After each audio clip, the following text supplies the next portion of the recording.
The morning sun cast long shadows across research station Kepler-4, for it to be as Dr. Hyen-Woo stared at the readings on his screen. Something was wrong. The energy signature he had been tracking for 3 weeks was getting stronger, and it was unlike anything he had seen before. "Commander Ji-hai, you need to see this," he called across the lab. Commander Ji-hai walked over, her boots clicking against the metal floor. She was a small woman with sharp eyes that missed nothing. The human expedition had been on this planet for 6 months, studying the strange rock formations and unusual plant life. Nothing had prepared them for what they were seeing now. "What am I looking at, Doctor?" she asked, peering at the complex patterns dancing across the monitor. "An energy reading from the southern continent. It's not natural, Commander. It's the patterns are too organized, too purposeful, and it's biological." Ji-hai frowned. "Biological? You mean it's alive?" "More than alive. It's complex. The energy patterns suggest something with a massive neural network, but the size readings don't match any known life forms."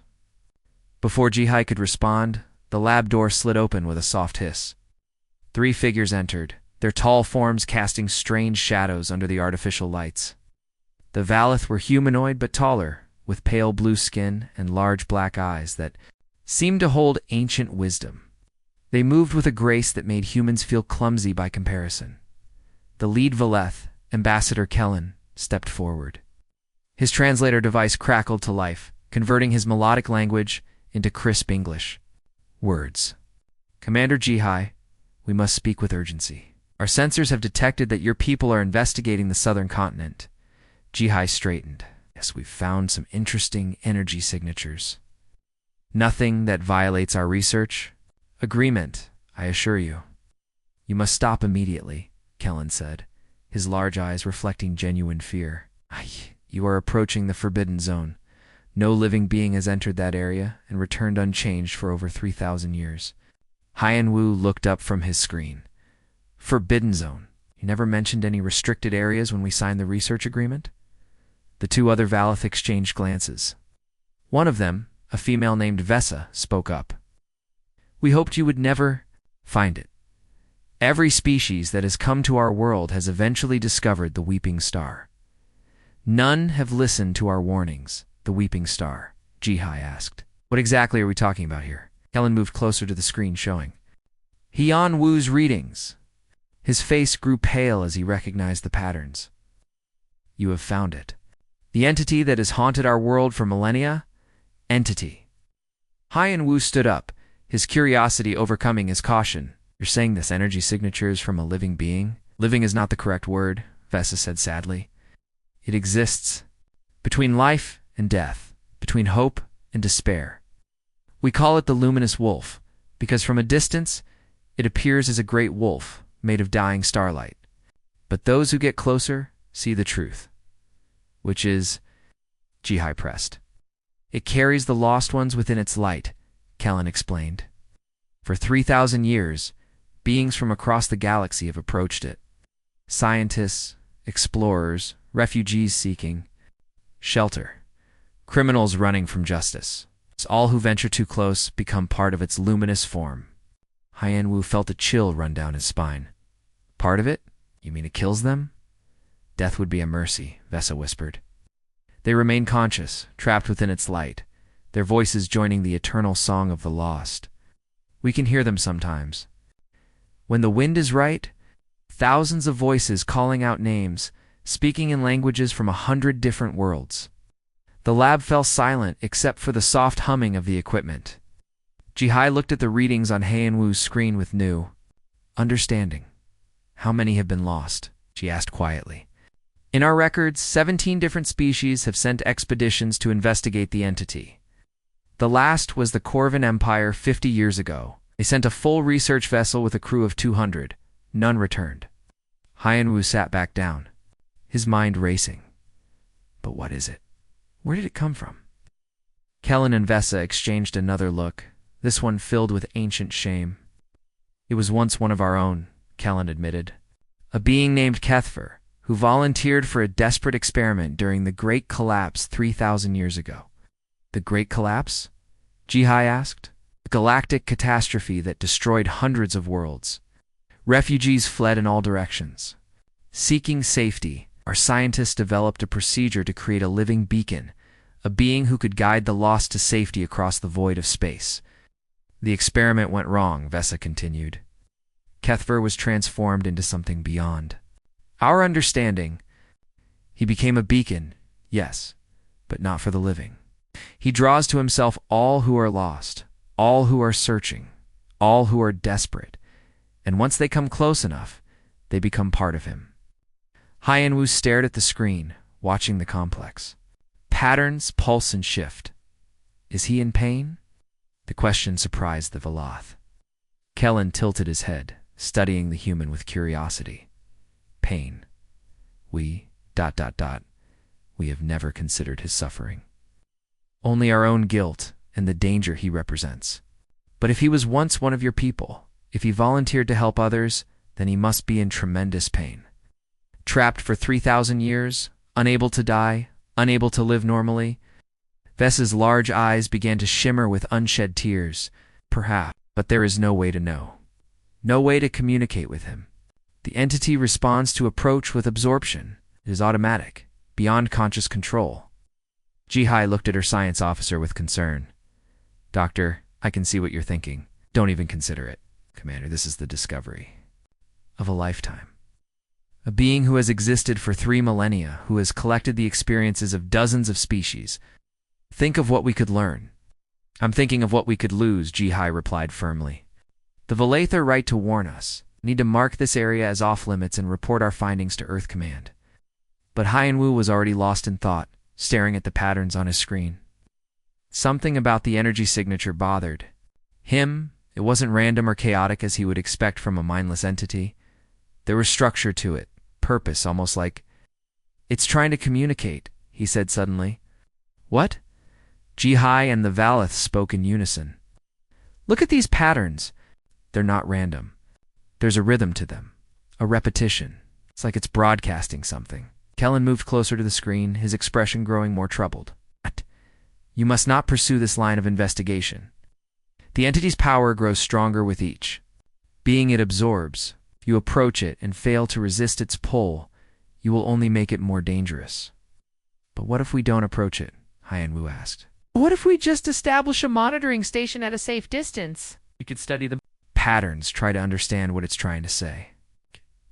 No, Vesa said firmly. Every species has begun with the same reasoning. Observation from a distance, then closer monitoring, then direct investigation. The pattern always ends the same way.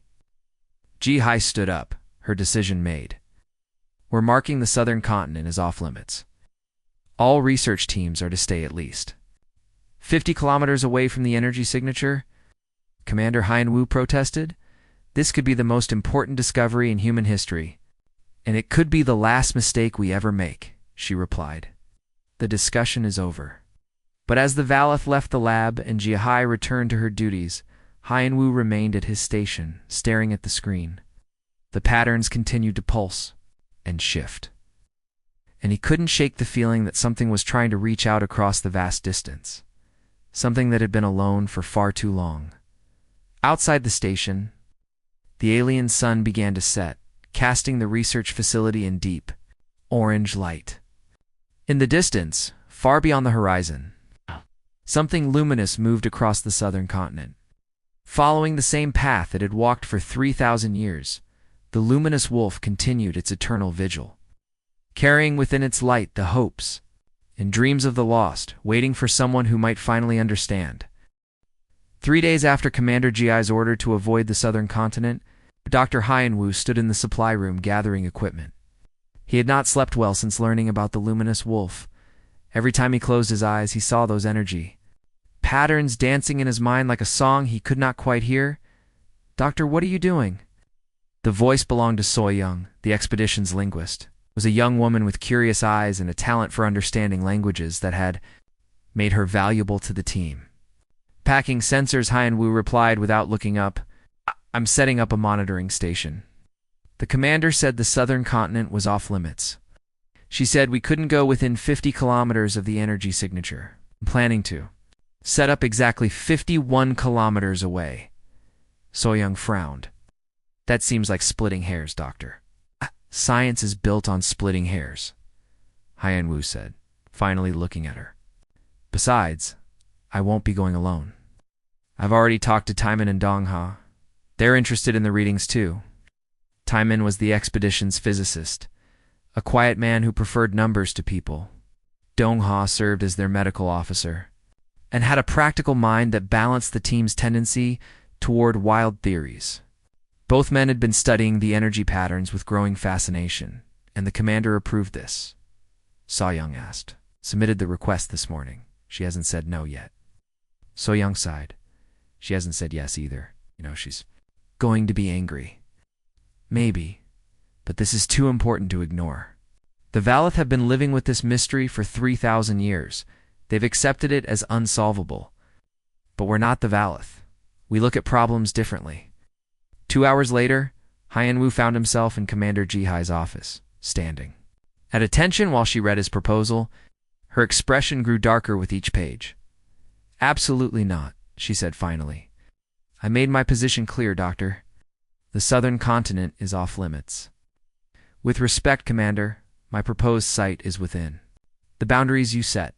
51 kilometers from the energy signature puts us safely outside the danger zone while still allowing meaningful observation. The Valeth warned us that every species starts with distant observation. You're following the same pattern that led to the disappearance of 17 different expeditions? But we're not the same as those other species, Hyan-Woo argued. We approach problems differently. Maybe we can see something they missed. Ji-Hai studied him for a long moment. Doctor, I've seen that look before. It's the same expression you had when you insisted on examining those crystalline formations last month. The ones that nearly killed you when they released toxic gas? This is different. We're not getting close to the entity. We're just observing from a safe distance. Define safe. It's far enough away that we can retreat if necessary. Close enough to get meaningful readings? Ji-Hai leaned back in her chair. Who else is involved in this plan? Taemin, Dong-ha, and So-young. So-young didn't volunteer for this mission. She's concerned about the linguistic patterns in the energy signature. She thinks there might be communication attempts we're missing. After several minutes of silence, Ji-Hai made her decision. Fine. But with conditions. You've set up no closer than 55 kilometers from the target. You maintain constant communication with base. And at the first sign of trouble, you retreat. Immediately, understood, Commander and Doctor. If this goes wrong, if you put my people at risk, I'll have you on the first transport back to Earth. 2 days later, observation post Delta was established on a rocky hill overlooking the southern continent. The 4-person team had set up their equipment in a prefabricated shelter that could be quickly dismantled if needed. From their position, they could see the energy signature in the distance, like a bright star fallen to Earth. Initial readings are incredible, Taemin reported, his eyes glued to his instruments. The energy output is consistent with a small fusion reactor, but the patterns are completely organic. I'm picking up electromagnetic radiation across multiple frequencies, Dong-ha added. Some of it is in ranges that would be harmful to most life forms, but it's contained within the entity's immediate area. So-young was working with a different set of instruments, trying to decode the patterns in the energy signature. Nice. There's definitely structure here. It's not random. But it's not like any language I've encountered. Hyan-Woo stood at the observation window, watching the distant glow with binoculars. Can you see it moving? He asked. Moving how? Taemin looked up from his readings. It's not staying in one place. It's following a pattern, like it's walking in a circle. The others joined him at the window. The distance, they could see the luminous form moving slowly across the landscape. It was roughly the size and shape of a large wolf, but made of light that seemed to flow like liquid starlight. It's been walking the same path for 3,000 years, So-young said quietly. The Valeth records mention that it never deviates from its route, but why? Dong-ha asked. What's it searching for? Maybe it's not searching, Hyan-Woo said. Maybe it's guarding something. As they watched, the entity completed its circuit and began again. Its movements were deliberate and purposeful, not the random wandering of a mindless creature. The electromagnetic patterns change when it reaches certain points in its path, So Young observed. It's like it's trying to communicate with specific locations, or specific things, Taman added. The patterns are strongest when it passes the area where the most recent disappearances occurred. That night, the team took turns monitoring the entity. During Hyenwoo's watch, he noticed something unusual. The luminous wolf had stopped moving. For the first time in recorded history, it stood motionless in the center of its circular path. "Wake up," he called to the others. "Something's happening." The team gathered around the observation window. In the distance, the entity had become brighter, its form more defined. They could see shapes moving within its luminous body like shadows. Dancing in firelight, are those the people it absorbed? Dongha asked. "The lost ones," So Young whispered. The Valeth said they remained conscious inside the entity. "They're not moving randomly," Taman observed. "Look at the patterns. They're organized, like they're trying to form shapes." "Or letters," So Young said suddenly. "They're trying to spell something." The shapes within the entity's form continued to shift and change. Sometimes they almost formed recognizable patterns before dissolving back into random movement. "It's trying to communicate," Hyenwoo said. "Not just the entity, but the people inside it. They're working together to send a message." "What kind of message?" Donka asked. "I don't know. But for the first time in 3,000 years, something has changed." The entity stopped its endless walking. "It's paying attention to us." "Maybe we should report this to Commander Jihai," So Young suggested. "Not yet," Hyenwoo said. Aye. "Let's observe for a few more hours, see if the patterns become clearer." Right. As the night wore on, the entity's behavior became more unusual. It began to move again, but not in its traditional circular path. Instead, it walked in a straight line toward their observation post. "It's coming this way," Taman said, his voice tight with fear. "How far?" Hyenwoo asked. "At its current pace, it will reach the 50-kilometer mark in about 6 hours." "Still outside the danger zone," Dongha said, "but not by much. We should evacuate," So Young said. "This is exactly what the Valeth warned us about." "Wait," Hyenwoo said. "Look at the electromagnetic patterns. They're changing again." The patterns had become more complex, more structured. For the first time, they resembled something the team could almost understand. "It's not trying to hurt us," Hyenwoo realized. "It's trying to talk to us." "How can you be sure?" Taman asked. "Because for 3,000 years, it's been walking the same path, following the same routine. But now it's breaking that pattern. It's doing something new because we're here. Or because we're the next ones to be absorbed," So Young said. "Maybe, but I don't think so. I think it's been waiting for someone who would actually listen." As dawn approached, the entity stopped again, this time just at the edge of the 50-kilometer mark. It stood perfectly still, its luminous form pulsing with gentle light. "It's waiting," Hyenwoo said. "It came as close as it could without triggering our evacuation protocols. It's showing us that it understands our boundaries." "Or it's testing them," Dongha replied. "Either way, we need to make a decision. Do we run, or do we try to communicate?" For humans stood in their observation post, watching the ancient entity that had puzzled civilizations for millennia. For the first time in 3,000 years, the luminous wolf had found someone willing to watch and listen. The question was whether they were brave enough to answer. Engineer Myung arrived at Observation Post Delta 3 days after the entity had stopped at the 50-kilometer mark. She brought with her advanced decoding equipment and a reputation for solving impossible puzzles. Commander Jihai had sent her after receiving Dr. Hyenwoo's reports about the changing electromagnetic patterns. "Show me what you've got," Myung said. Setting up her equipment in the cramped observation post, So Young pulled up the recorded patterns on her screen. "The entity has been broadcasting these signals for 72 hours straight. They're definitely structured, but we can't make sense of them." Myung studied the patterns for several minutes, her trained eye picking out details the others had. "Miss, these aren't random at all. Look here," she pointed to a section of the recording. "This pattern repeats every 47 seconds, and this one every 33 seconds. "What does that mean?" Taman asked. "It means we're looking at multiple signals layered on top of each other. The The entity isn't just broadcasting one message. It's broadcasting dozens of them at the same time. Myung worked for 6 hours straight, her fingers flying across her keyboard as she separated the different signal layers. The others watched in fascination as patterns emerged from what had seemed like chaos. "There," she said finally. Oh. "I've isolated 17 different signal patterns. Each one is distinct, with its own rhythm and structure." 17? Hyenwoo repeated. "That's the same number of species that have disappeared near the entity." "Exactly what I was thinking," Myung said. "Each pattern might represent a different species that was absorbed. But what are they saying?" Soyoung asked. Myung ran the patterns through her translation software. The results made everyone in the room go quiet. "Their names," she said. Softly, thousands and thousands of names. Screen filled with text in dozens of different languages and writing systems. Names from across the galaxy, representing beings from every known species and many that were unknown.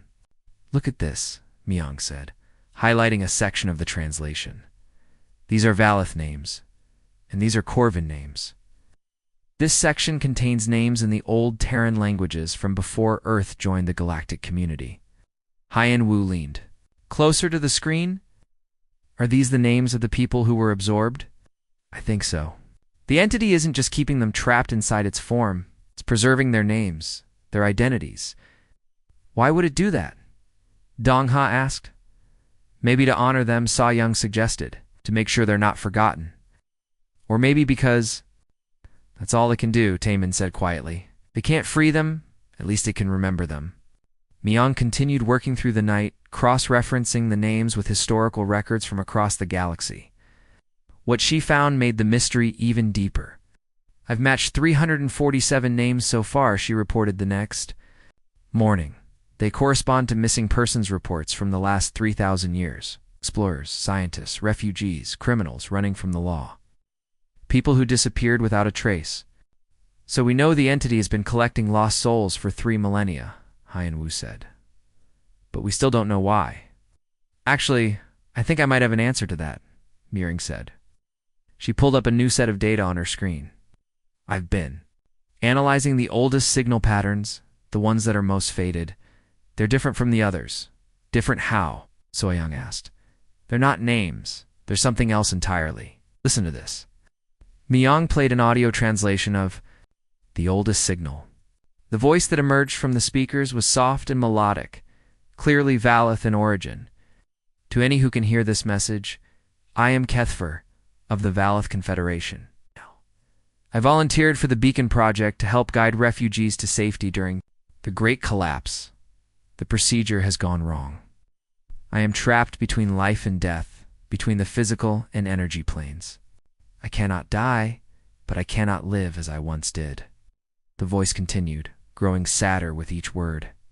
"Those who approach me seeking shelter or answers become part of my form. I cannot control this process. Try to warn them away, but they cannot. Hear me. I preserve their names and memories within my being, but I cannot give them the peace they seek." The recording ended, leaving the observation post in stunned silence. "That's the entity," Hyenwoo said finally. "That's Kethfer himself, explaining what happened to him." "But this recording is 3,000 years old," Taemin said. "He's been conscious and aware this entire time."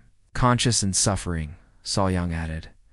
"Imagine being trapped like that, unable to help the people who come to you, unable to stop yourself from absorbing them." "There's more," Myung said, her voice heavy with emotion. "The signal patterns change over time. In the beginning, Kethfer was broadcasting warnings, trying to keep people away. But as the centuries passed, the warnings became pleas, and now, now what?" Dong-ha asked. "Now they're just names. He's given up trying to warn people away. It's just preserving the memory of everyone who comes to him." The team sat in silence, processing this revelation. The entity they had been studying wasn't a monster or a cosmic horror. It was a victim, trapped in a state of eternal suffering, forced to destroy the very people he had volunteered to save. "We need to tell Commander Jihai," Hyenwoo said. "Tell her what?" Taemin asked. "That the entity is actually a 3,000-year-old victim of a failed experiment? That's not going to change the fact that it's still dangerous. But it changes everything else," So-young said. This isn't a predator hunting prey. It's a being in pain, crying out for help. Help we can't give, Dong-ha pointed out. Different species have tried to approach this entity. All of them failed. What makes us think we can succeed where they couldn't? Because we're the first ones to actually listen, Heian-Wu said. Everyone else approached the entity with fear or scientific curiosity. But we're the first to understand that it's trying to communicate. And what good does that do? Asked. Understanding the problem doesn't solve it. Maybe not, Heian-Wu admitted. But it's a start. That evening, as the team prepared their report for Commander Ji-hai, something unexpected happened. The entity began moving again, but not in its traditional circular path. Instead, it walked directly toward their observation post. It's coming closer, Myung said, watching her instruments. 49 kilometers in closing. Still outside the danger zone, Dong-ha said, but barely. Look at the signal patterns, So-young said. They're changing again.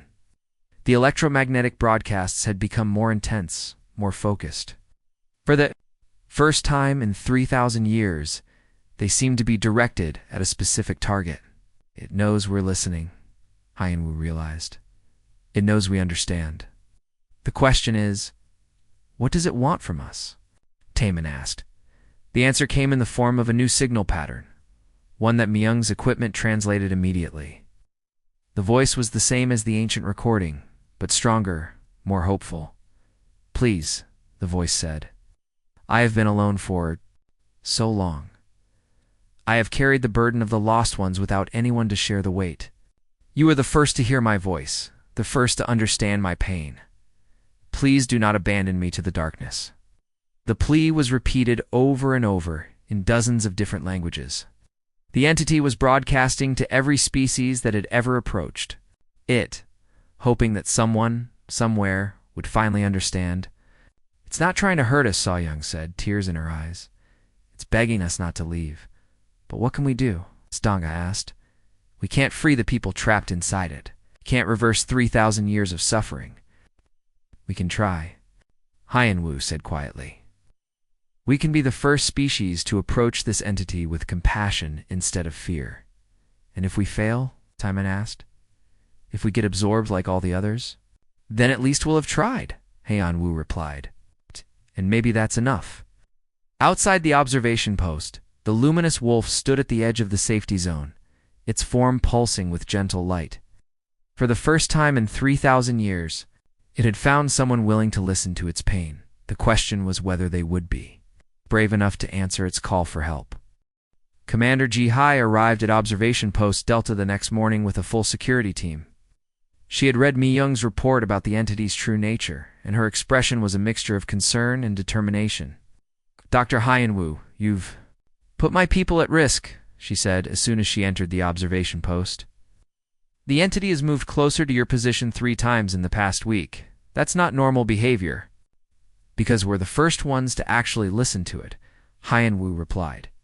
Commander, this isn't a monster. It's a victim. Kethfer has been trapped for 3,000 years, forced to absorb everyone who approaches him. Read the report. But understanding the problem doesn't make it less dangerous. This entity has destroyed 17 expeditions. I won't let it destroy mine. But what if we could help it, So-young asked. What if we could find a way to free the people trapped inside? With what? We don't have the technology to reverse a 3,000-year-old experiment. We don't even understand how the transformation works. Nurse Yoonji, who had come with the security team, looked up from her medical scanner.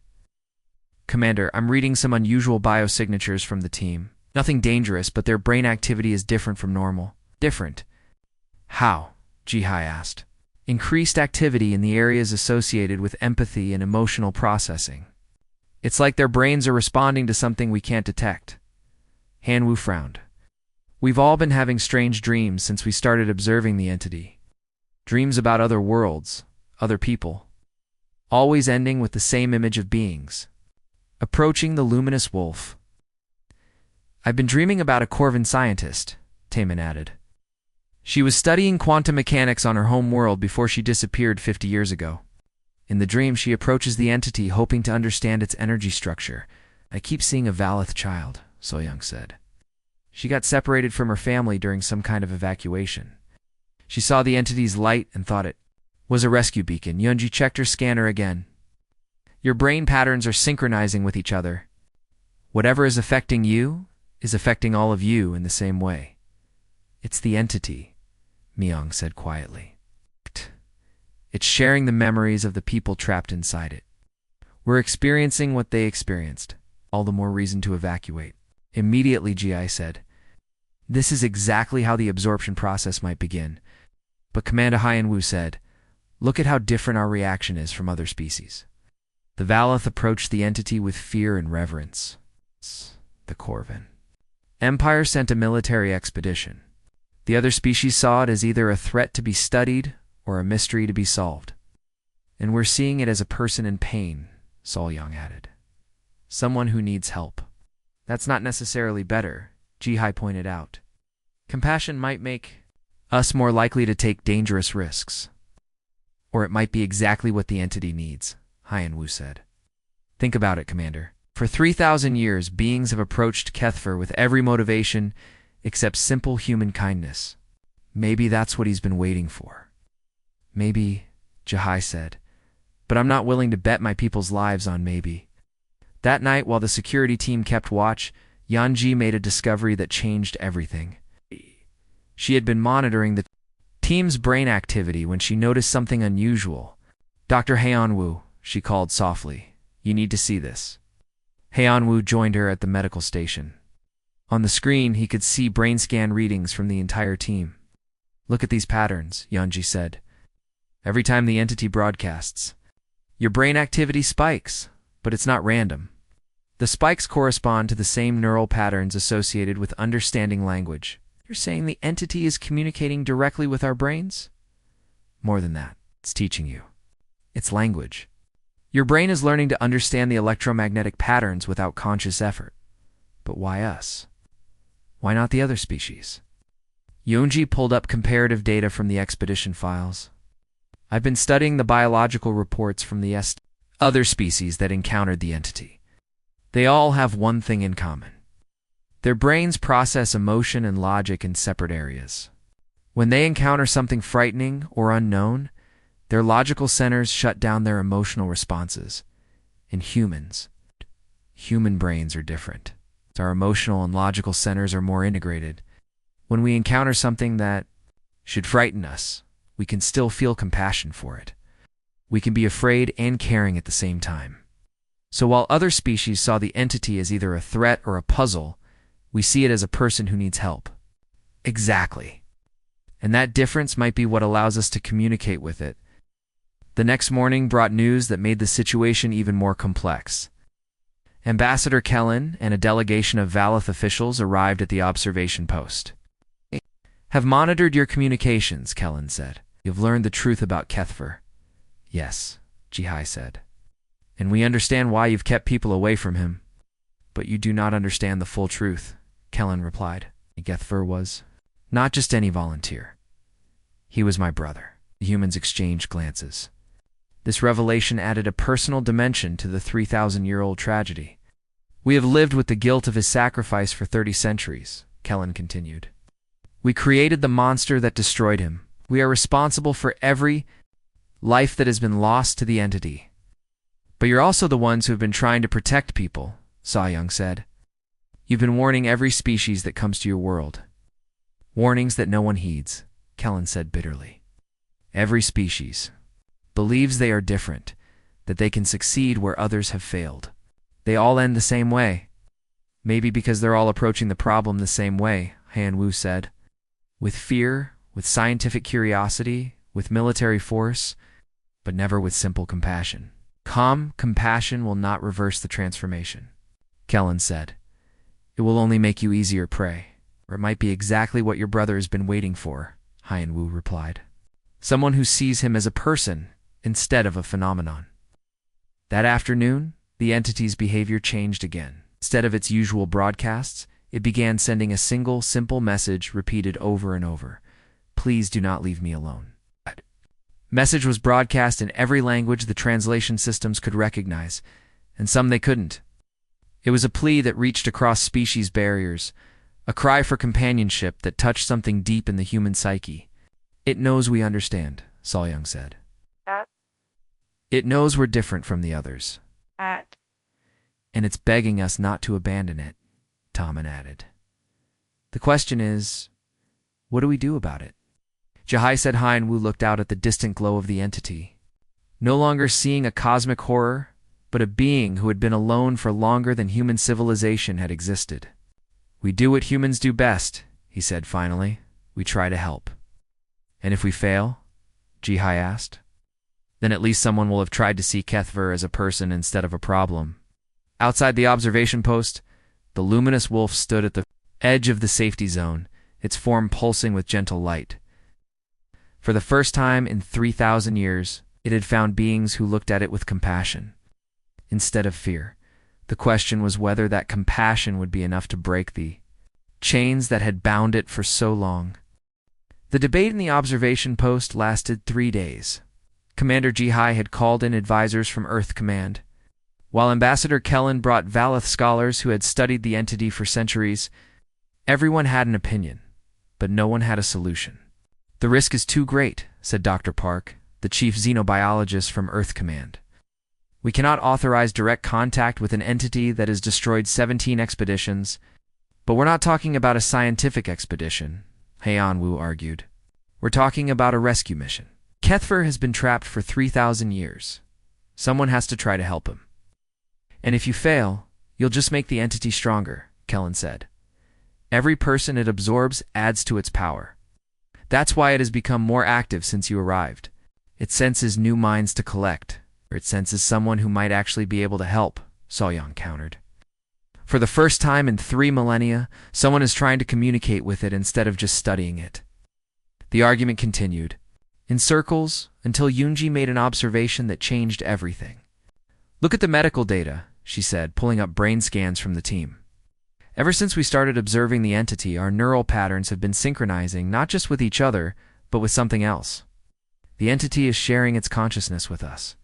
Which proves it's dangerous, Dr. Park said. No, Yunji replied. It proves it's lonely. Look at these patterns. They're not invasive or controlling. They're communicative. The entity is trying to share its experience with us because it has no other way to explain what it's been through. And our brains are responding because we're emotionally equipped to understand suffering, Hien-Wu added. Other species might have the intelligence to study the entity, but they don't have the emotional framework to empathize with it. Empathy doesn't solve the problem, Kellen said. My brother has been beyond help for 3,000 years, Hien-Wu said, but maybe not. We won't know until someone tries to approach him as a person instead of a phenomenon. That evening, Hien-Wu made his decision. He submitted a formal request to attempt direct contact with the entity. Absolutely not, Jihai said immediately. I forbid it, Commander. I'm not asking for permission. I'm informing you of my intention. As a civilian scientist, I have the right to take calculated risks in the pursuit of knowledge. This isn't a calculated risk. This is suicide, is it? Every species that has approached the entity has done so with fear, curiosity, or aggression. What if someone approached it with compassion? What if someone simply acknowledged its pain? You'll be absorbed like all the others. Maybe, but maybe not. The entity has been trying to communicate with us for weeks. It's been sharing its memories, its experiences. That's not the behavior of a mindless predator. Jahai stared at him for a long moment. You're determined to do this? Yes. Then you won't go alone. I'll have a security team standing by. No. A security team would be seen as a threat. This has to be a peaceful approach. One person, unarmed, approaching with nothing but good intentions, and if you're wrong, if the entity absorbs you, then you'll have learned something important about the nature of the phenomenon, and maybe that knowledge will help the next person who tries. The next morning, Hien-Wu prepared for his approach to the entity. He carried no weapons, no scientific instruments, no communication devices. Just himself and his determination to see Kethver as a person in need of help. Dr. Kellen said as Hien-Wu prepared to leave the observation post, My brother was a good person. He volunteered for the Beacon Project because he wanted to help refugees find safety. If you can somehow reach him, please tell him that he is not forgotten. I will, Haiyan Wu promised. The walk to the entity took 2 hours. As Haiyan Wu got closer, he could see the luminous wolf more clearly. It was beautiful and terrible at the same time, a creature of living light that pulsed with the rhythm of a massive heartbeat. When he was still a kilometer away, the entity stopped moving. For the first time in 3,000 years, it stood completely still. It knows you're coming. Soyong's voice crackled through his earpiece. The electromagnetic patterns have changed completely. How? They're calm, peaceful, like it's waiting for you. Yuan Wu continued walking. As he got closer, he could see shapes moving within the entity's luminous form. The people trapped inside, their consciousness preserved within the light. 500 meters away, the entity's form began to shift.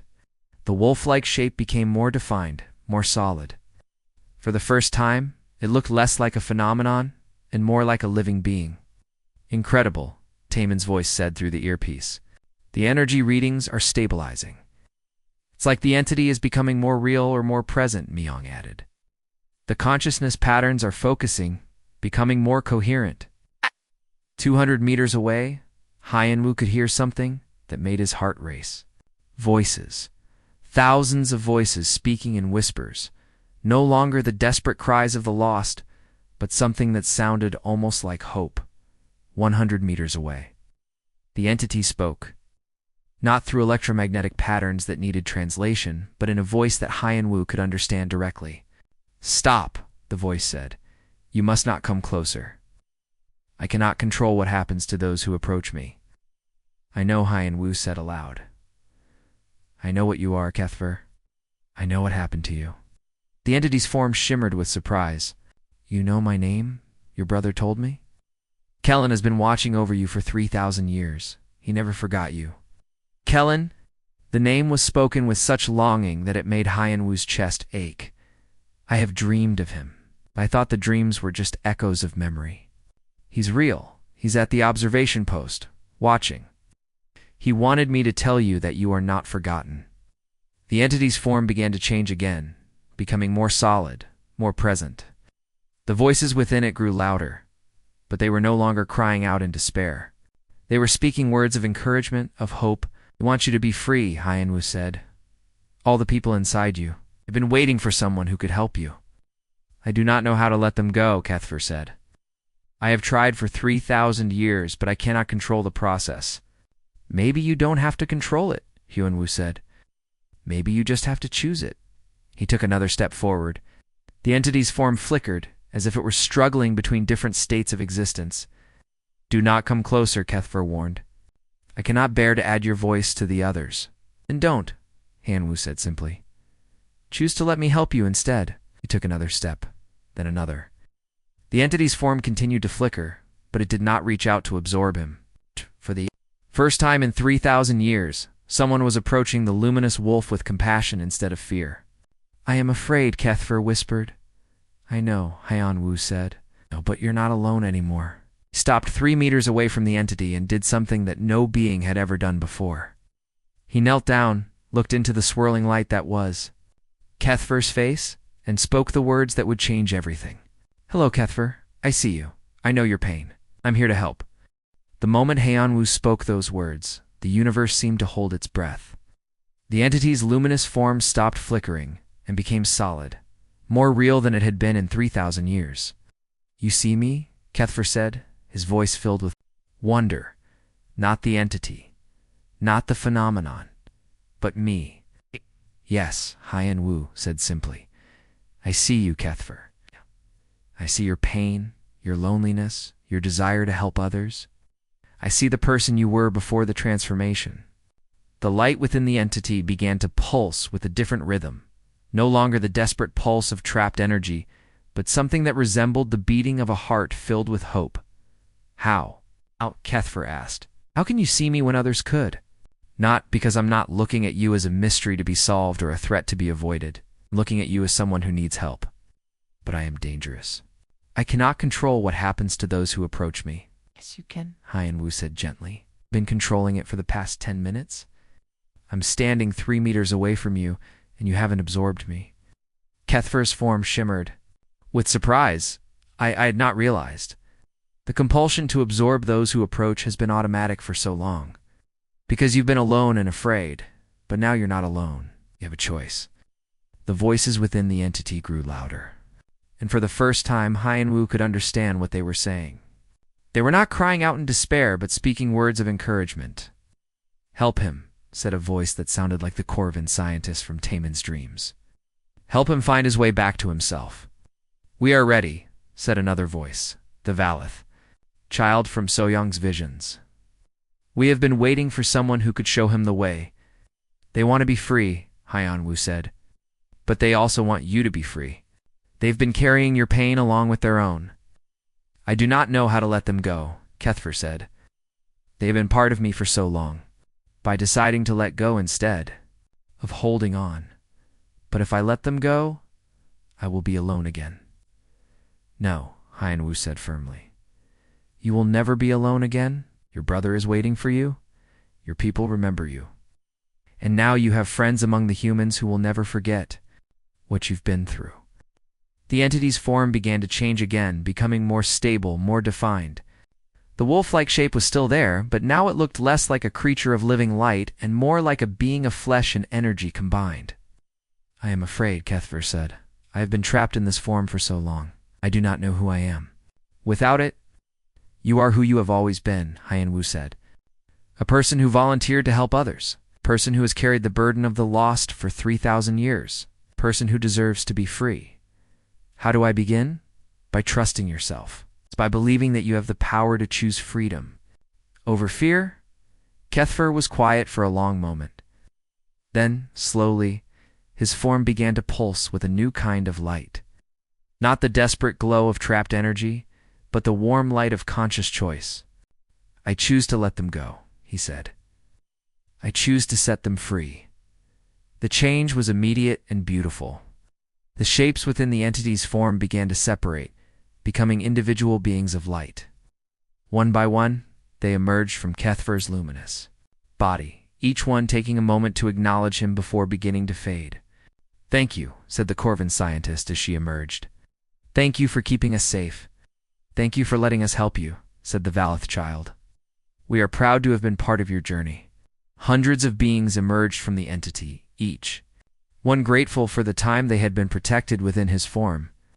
They faded peacefully, their consciousness finally free to pass on to whatever came next. As the last of the trapped souls departed, Kethfer's form began to change again. The wolf-like shape dissolved, replaced by something more familiar. A tall, graceful figure with pale blue skin and large black eyes. A Valeth, but one transformed by 3,000 years of carrying the burdens of others. "I remember now," Kethfer said, his voice no longer the voice of an entity, but of a person. "I remember who I was before, and who are you now?" Haiyan Wu asked. "I am Kethfer," he said simply. "I am a guardian who chose to help others. I am a person who has learned the value of compassion. I am someone who is no longer alone." In the observation post, the monitoring equipment went silent. The electromagnetic patterns that had been broadcasting for 3,000 years had stopped. The entity that had puzzled civilizations for millennia was gone. "Did it work?" So-young's voice crackled through the earpiece. "Yes," Haiyan Wu said. Looking at the figure standing before him, it worked. Kethfer looked toward the observation post, his enhanced senses picking up the presence of the others. "My brother is there?" "Yes. He's been waiting for you." "Then, I would like to see him. I have much to tell him about the people I have met." As they walked back toward the observation post, Kethfer told Haiyan Wu about the beings he had carried. Within his form, scientists and artists, refugees and explorers, each one adding their experiences to his own consciousness. "They taught me about their worlds, their cultures, their ways of understanding the universe," he said. "I am not the same person I was 3,000 years ago. I am more. And now you can share that knowledge with others," Haiyan Wu said. "You can help people understand that even the most frightening mysteries often have simple, human solutions." Solutions? The solution to your problem wasn't advanced technology or ancient magic. It was someone seeing you as a person and treating you with kindness. When they reached the observation post, Ambassador Kellen was waiting outside. The reunion between the brothers was quiet but profound, two beings who had been separated by cosmic forces finally able to stand together again. "Brother," Kellen said, his voice thick with emotion. "I have missed you, and I have missed you," Kethfer replied. "But I am not the same person you remember. I've learned much about the nature of consciousness, about the connections between all living beings." "Then you can teach us," Kellen said. "You can help us understand what you have experienced. But first, I must thank our human friends. They succeeded where 17 species failed because they saw me as a person instead of a phenomenon." Commander Ji-Hai stepped forward. "What will you do now?" "I will remain here," Kethfer said, "but not as a prisoner, as a guardian by choice. There will always be lost souls who need guidance, beings who are searching for meaning or purpose. I can help them find their way. And if they approach you, I will speak with them as I have spoken with you. I will offer them counsel and comfort, not absorption. I will be what I was always meant to be, a beacon of hope." As the sun set over the planet, the humans and Valeth stood together, watching. The place where the luminous wolf had once roamed. The entity was gone. But in its place was something better. A person who had found his way back to himself. Through the simple act of being seen and acknowledged. "What do we tell Earth Command?" Ji-Hai asked. "We tell him the truth," Hyunwoo said. "That sometimes the most complex problems have the simplest solutions. That sometimes all someone needs is for another person to see them as they truly are. And what about the other species who have lost people to the entity? They can have closure now," Kethfer said. "I remember every person who became part of me. I can tell their families what happened to them, share their final thoughts and feelings." "They did not die in vain. They became part of something greater," Soyoung added. "They helped you learn compassion on a cosmic scale." "Yes," Kethfer said, "and now I can pass that compassion on to others. I can be the guardian I was meant to be, helping the lost find their way home." As the stars emerged in the alien sky, the humans prepared to return to their research station. They'd come to study a cosmic mystery, and instead had discovered something far more valuable. The power of seeing others as individuals deserving of compassion and respect. The luminous wolf was gone, but its lesson would spread throughout the galaxy. Sometimes the most powerful force in the universe was not technology or magic, but the simple act of one person recognizing another person's pain and choosing to help. And in the years that followed, when beings from across the galaxy heard the story of the human who approached the cosmic entity with nothing but compassion, they would remember that the greatest mysteries often had the simplest solutions. The solution was not in the stars, the heart.